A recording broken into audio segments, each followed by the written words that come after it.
Түбіңді білсең түркінің текті баласы, Қызылорда деген, Алаштың асыл анасы. Анаңа келіп сәлем бер, сосын Аралға сылдырай аққан Сырдарияға қарашы. Ақ мешітім ай, атамнан қалған ескі үйсің, тарталмас сенің мехнатыңды еш күйші. Сылдырай аққан Сырдарияны тыңдасаң, сыр сүлейінің сұлу мақамын естисің. Қызылорда деген қорқытты туған толғатып, түркі баласын туысқан қылған сол бақыт. Шақит боп кетті Жанғожа менен Бұқарбай, Алаш басына алтын ғасырды орнатып.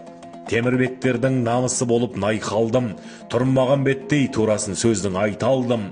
Қызыл орманда жалаң аяқпен от кешіп, Қызылордада қазақ атымды қайтардым. Қызылорда деген қазақтың алтын бесігі, аврай еккен күрішпен келген несібі. Қызылорда деген қызыр дарыған шаңырақ, Қазақстандағы ғарышының жалғыз есігі.